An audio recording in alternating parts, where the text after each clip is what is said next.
నా వీడియోలు ఫాలో అవుతున్న మిత్రులందరికీ తెలుసు, ఎన్నోసార్లు నేను ప్రస్తావించాను.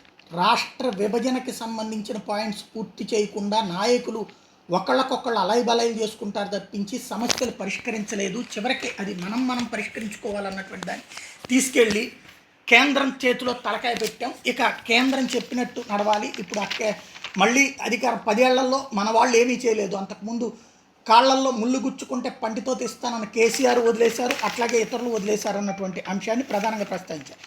ఇప్పుడు చూస్తే రాష్ట్ర విభజన విషయంలో పార్లమెంట్ సాక్షిగా ఆంధ్రప్రదేశ్ తెలంగాణకి ఇచ్చిన హామీలు నెరవేర్చేందుకు ఏమైనా మార్గసూచి ఉందా అని ఈనాడు అడిగితే, అప్పట్లో ఇచ్చిన హామీలను అమలు చేయడానికి మేము చిత్తశుద్ధితో పనిచేసాం. 2 రాష్ట్రాలు పరస్పర అంగీకారంతో ఏపీ విభజన చట్టంలో నిబంధనలకు అమలు చేసే దిశగా చర్యలు తీసుకున్నాం. ఏకాభిప్రాయ సాధన ద్వారా ద్వైపాక్షిక సమస్యలు సామరస్యంగా పరిష్కరించడానికి నిరంతరం ప్రయత్నిస్తుంది. అయితే 2 రాష్ట్రాల మధ్య ఏకాభిప్రాయం కొరవడం వల్ల 89 సంస్థలు కార్పొరేషన్లు విభజన పూర్తి కాలేదు.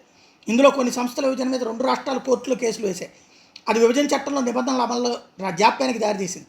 రాష్ట్ర ప్రభుత్వాల సహకారంతో ద్వైపాక్షిక సమస్యల పరిష్కారం సాధ్యమవుతుందన్నది మా ప్రభుత్వ విధానం.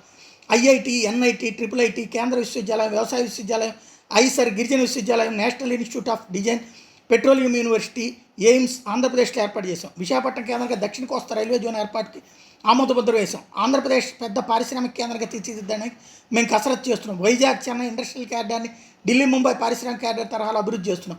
తెలంగాణలోని ములుగులో గిరిజన విశ్వవిద్యాలయాన్ని ఏర్పాటు చేశాం. భూమి ఇవ్వడానికి గత బీఆర్ఎస్ ప్రభుత్వం 5 ఏళ్లు జాప్యం చేసినా కూడా విశ్వవిద్యాలయ ఏర్పాటుకు చట్టం చేశాం.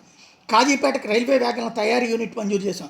9 ఉమ్మడి జిల్లాల అభివృద్ధి కోసం ప్రత్యేక సాయం కింద 2250 కోట్లు విడుదల చేశాం. కానీ అక్కడ ప్రభుత్వాలు గత 10 ఏళ్లలో రాజకీయ ప్రయోజనాలు దృష్టిలో ఉంచుకుని ప్రజా సంక్షేమాన్ని ఫలంగా పెట్టి సమస్యలను పెండింగ్లో పెట్టే పందాను అనుసరించినాయి అన్నటువంటిది ప్రకటించారు.